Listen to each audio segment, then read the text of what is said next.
Good afternoon, everybody. Let's get started. I don't want to hold everybody up and I want to be mindful of everybody's time. My name is Tara Johnson, and I work with the Compact team in the marketing group. I'm going to turn this over to Shannon. And one quick thing, any questions that you may have, just drop them in the chat and I will be monitoring them and we will get them at the end of the session. So Scott? Or I'm sorry, Shannon, I'm going to turn it over to you. All right. Hello, everyone. Thank you for your time. We know your time is valuable, and we take that in consideration and be mindful of that. This is scheduled for 60 minutes, but it most likely will only take about 30 minutes. For those of you that don't know, my name is Shannon Winkler. I'm the National Sales Manager for Compact Automation Products. This will be recorded. All attendees will be muted during the presentation.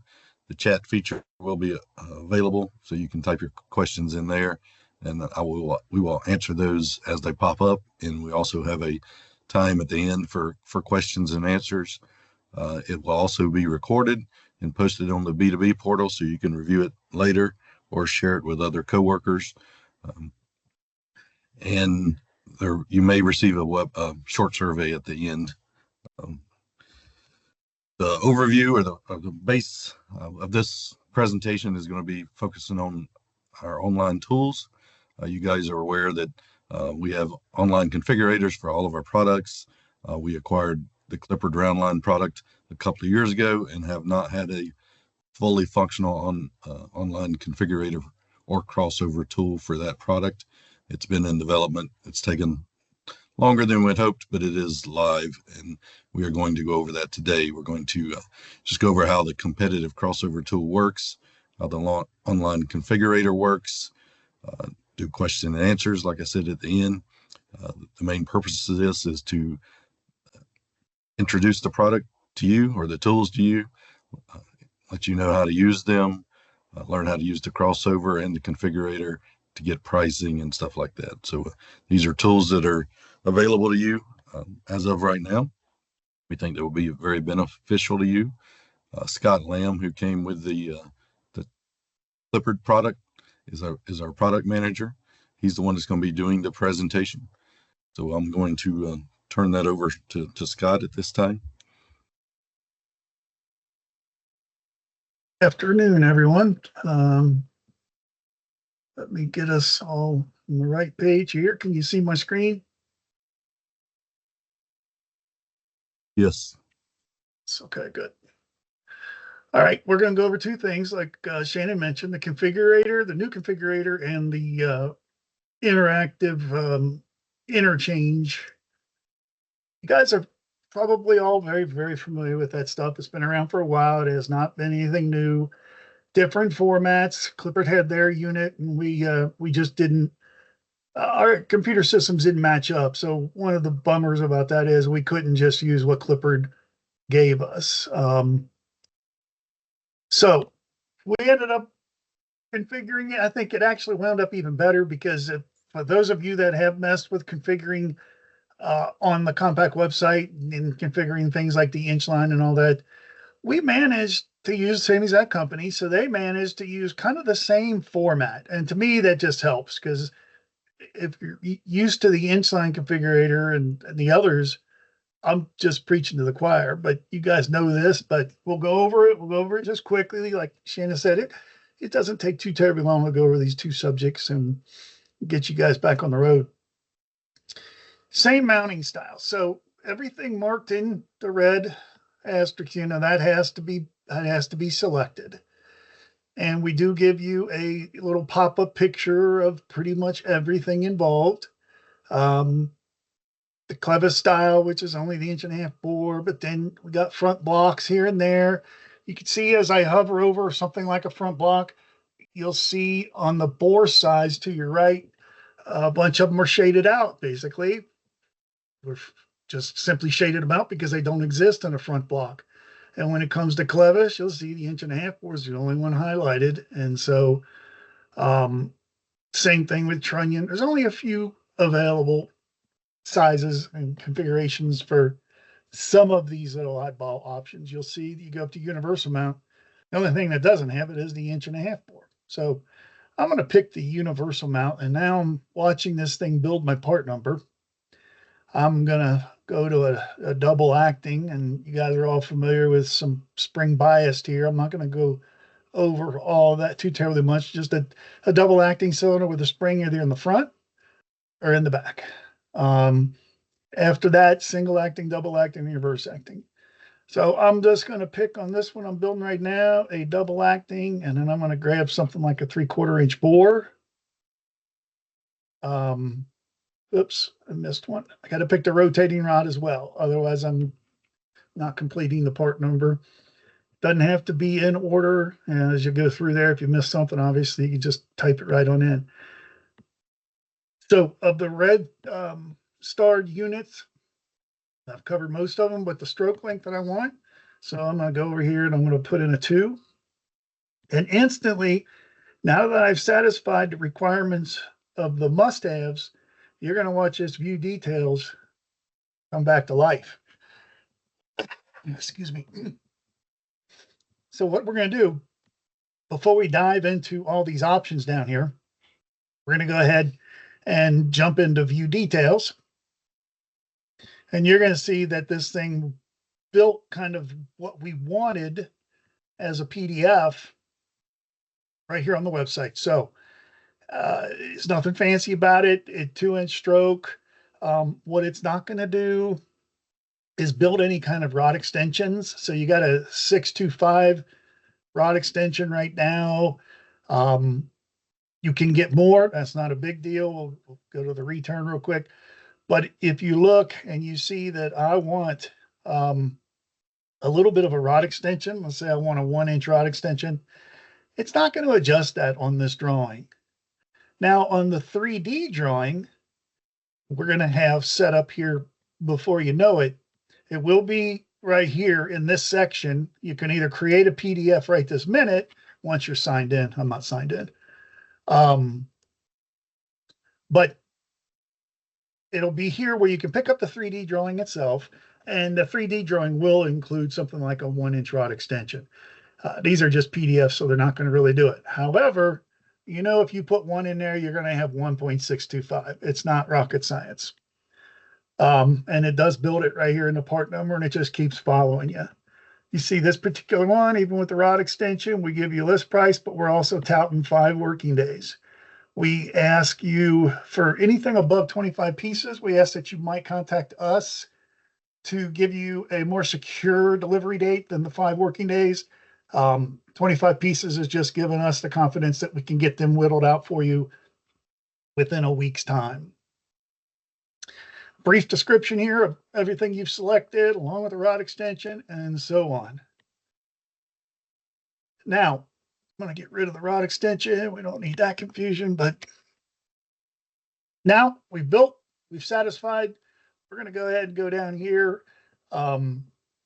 Cushions readily available, you know, dampen the last 1/2 inch of stroke.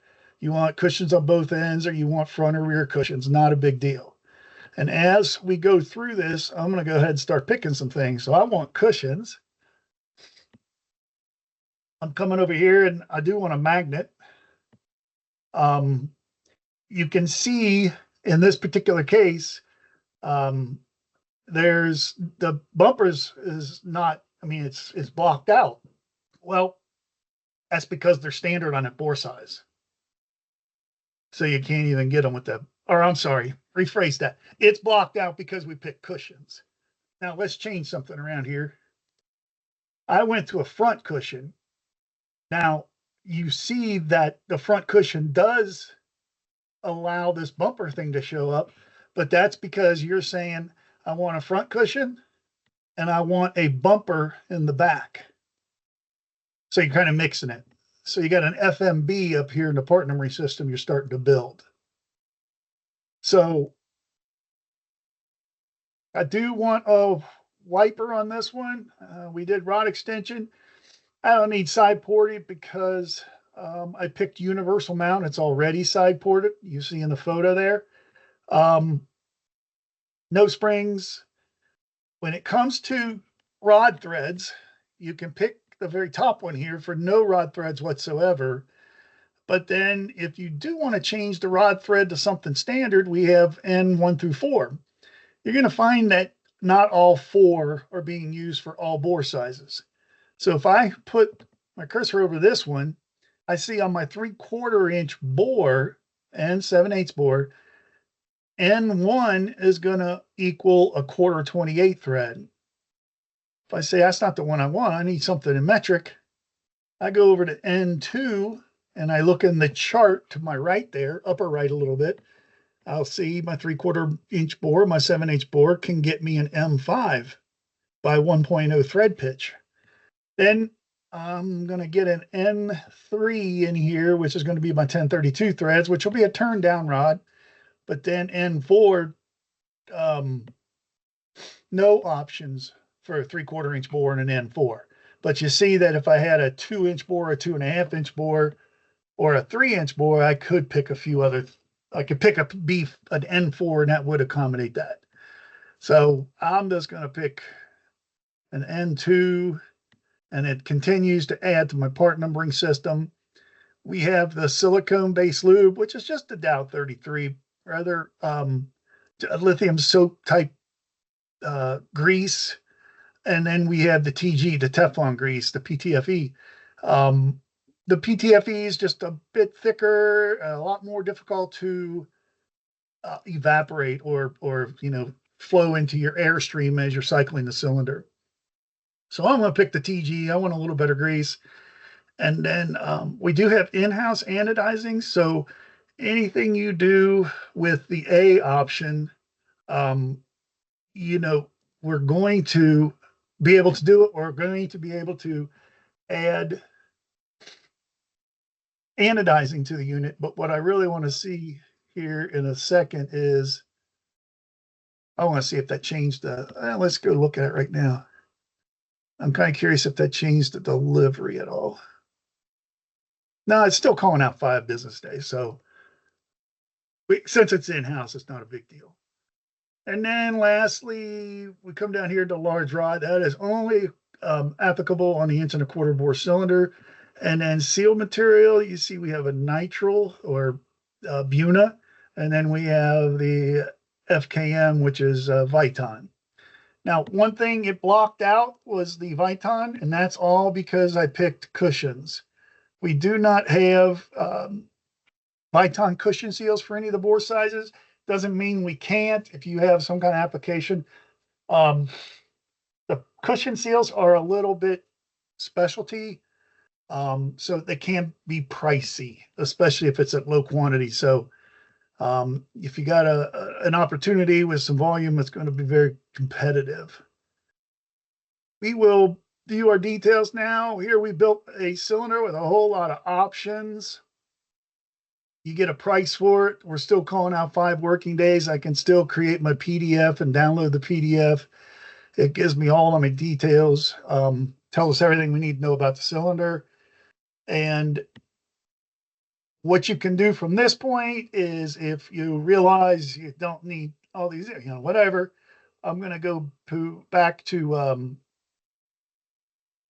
return, and then I'm going to reset.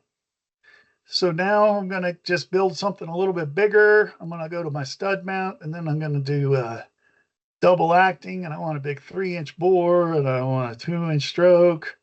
So I've built my, I haven't touched my rod yet, so it's not complete. It's not going to let me do anything. My view details is gone still. So I got to pick my rod type. Most of you are familiar with the double-ended rod just coming off both ends.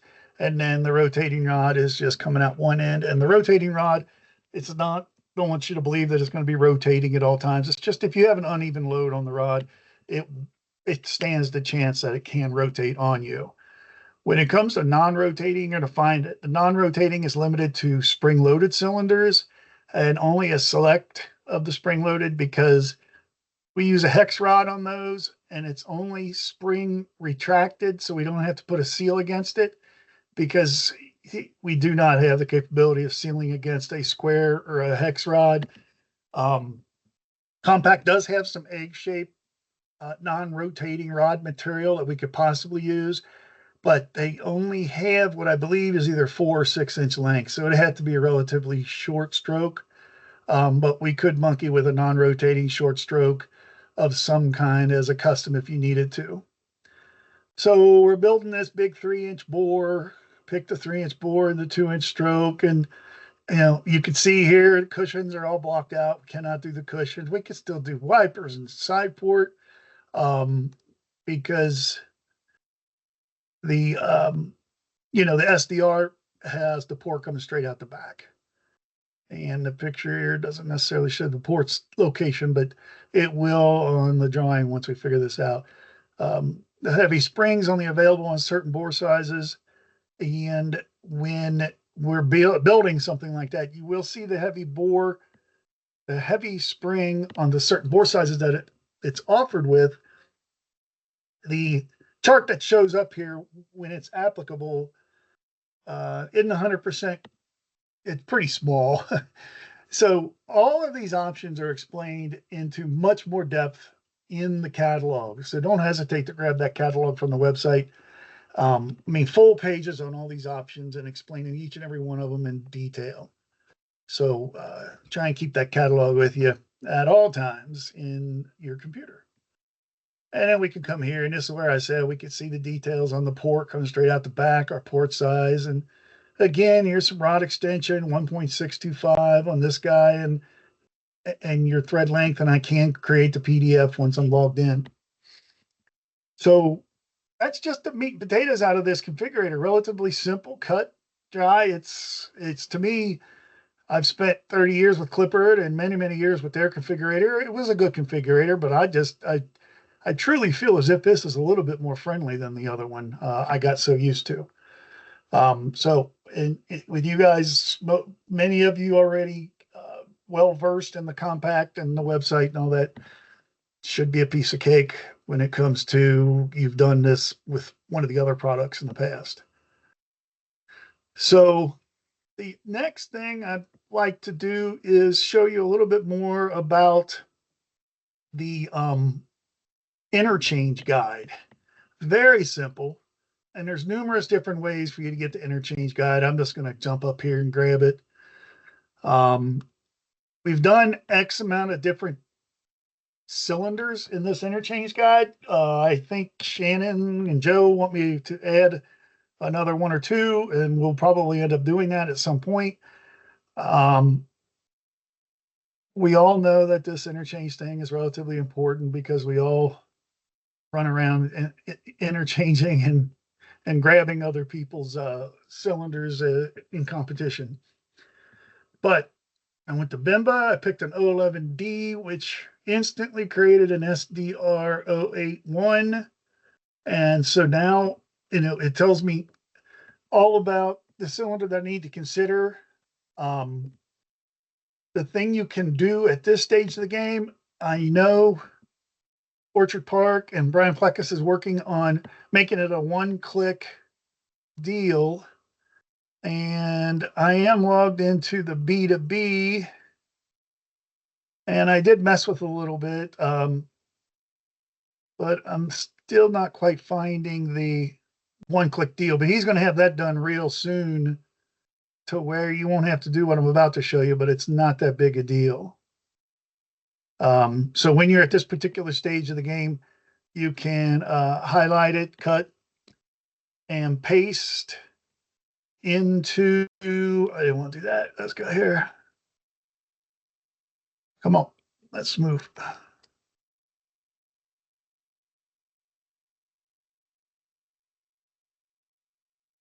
There we go. And then we'll do a return. You can choose the tab right beside it, Scott, to the left. Yeah, the one where it says round line crossover. Yeah. And then configure and buy. Oh, yeah, that's right. And then it starts the part number system. Okay. And I've tried to enter it in other locations and it won't let me do it in other locations. But like I said, we're going to make that real simple for you guys. So SDR. in the future, you'll be able to just where you go to the crossover and you choose the manufacturer and the manufacturer's part number, and it gives you our part number. You'll be able to just click that part number, and it'll take you directly to what Scott's fixing, to the configurator. It'll configure it for you. So Scott, go ahead. I don't want to interrupt you, but okay. Yeah. you pasted it in. Pasted it in. Yeah, and then it brought up the SDR 081 right after me running it through the crossover. So crossover has a lot of different, Humphreys and SMCs and all that fun stuff. A little bit of a list, but once you find it alphabetically here, it's not going to be a big deal. Stroke lengths are all pretty much cut and dry. You see here in SDR 12.4, we picked a 4-inch stroke. And again, we can temporarily cut and paste at the moment, but Orchard Park is working on a situation right now. So round line, configurator, crossover tool, trying to get all the dots and all the T's crossed and done, and getting you guys all these tools you need to cross this stuff over with. If you have anything custom, obviously contact me, the factory, whatever. If you have anything that's coming up funny, just let us know. This is relatively new, and there's a lot of information in there. As you see here with this stroke, you'll see we are giving you the maximum amount of stroke, and you can divide this by increments of 1/8 of an inch. So if you can imagine the massive amount of information to get yourself 43 inches of stroke when you can go by 42 1/8, there's just a lot of information in there. So very difficult for me to say everything on this crossover or everything on this configurator is perfect. It's not. I promise it's not all the way perfect, and getting all the pricing in there, and it's just becomes a little bit tricky. I guess what we should do now is turn it over to Tara for any kind of questions you guys might have with what we've talked about. Yep, there's a few questions in the chat. Shannon already answered a couple of Matthew Payne, questions. He was asking, I'm sorry, hold on. For the no threads, is the rod rounded off or just flat cut at the end?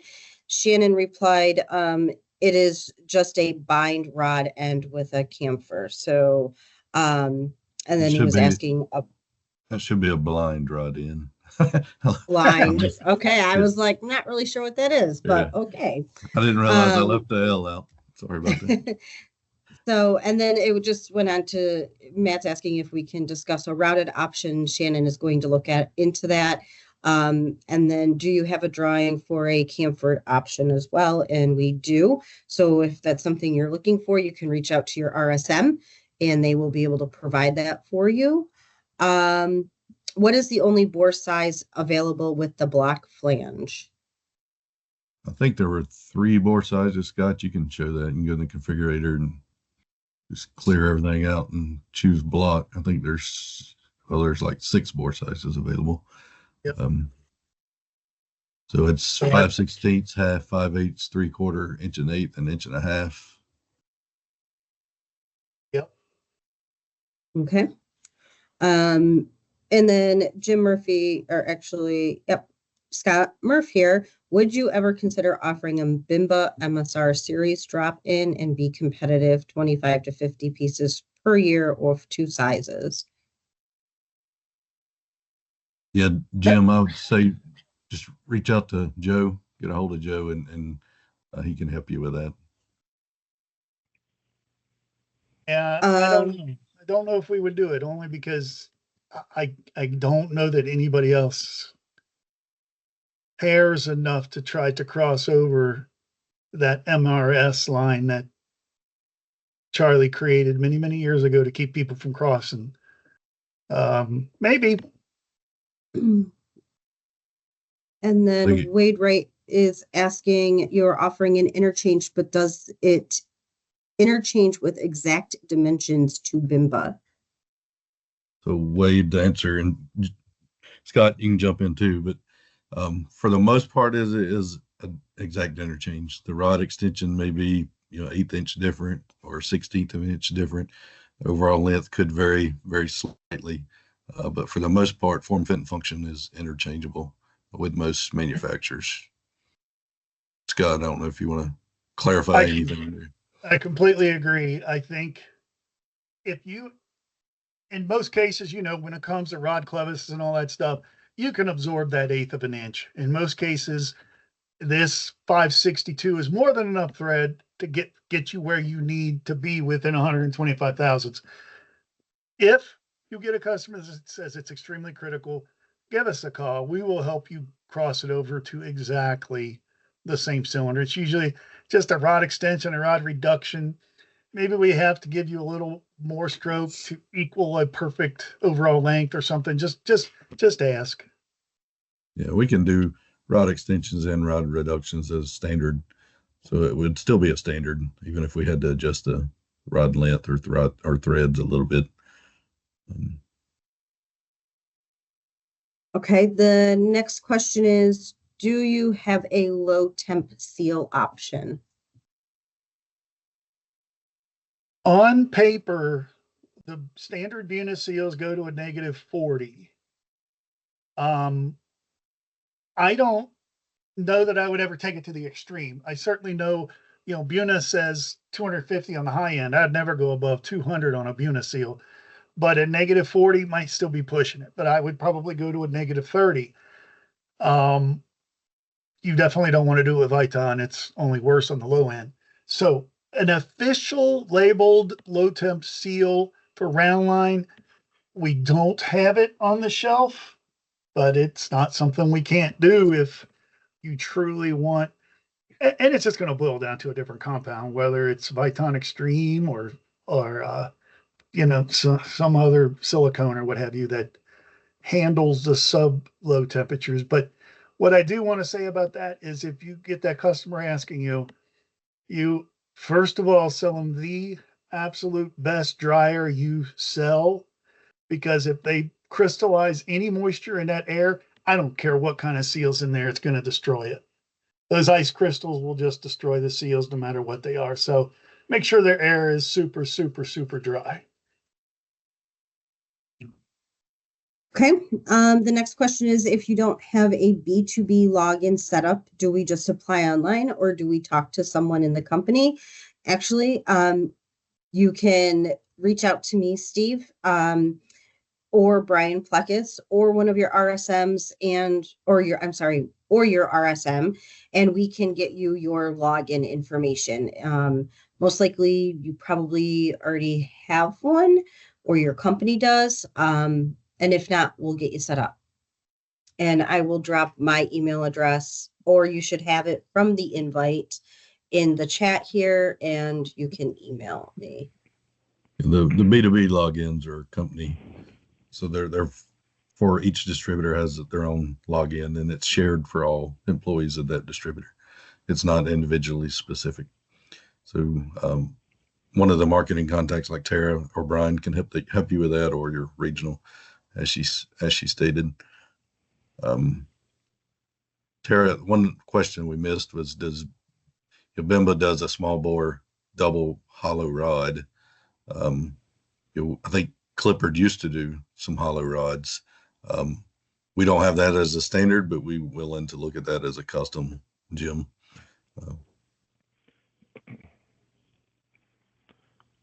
Thank you. I did miss that. And I think, Shannon, do you see any other ones? Because I don't see any other questions in there. There's one just saying that Wade saying we need to point out the differences between us and the other manufacturers. Wade, that's something we were working toward, but at this point, we don't have that functionality in this configurator. So we give you the catalog drawing.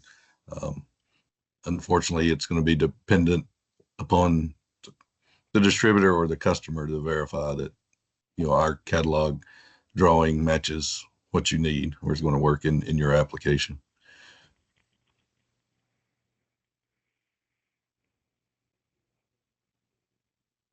that's it. Thank you everybody for your time.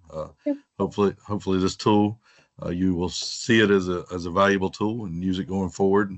Feel free to share it with any of your coworkers that may not have been on the call, and share it with your customers as well. And let your regional know if we can help you with anything. All right. Thank you, everybody. Have a good day. Thank you. Take care, everyone.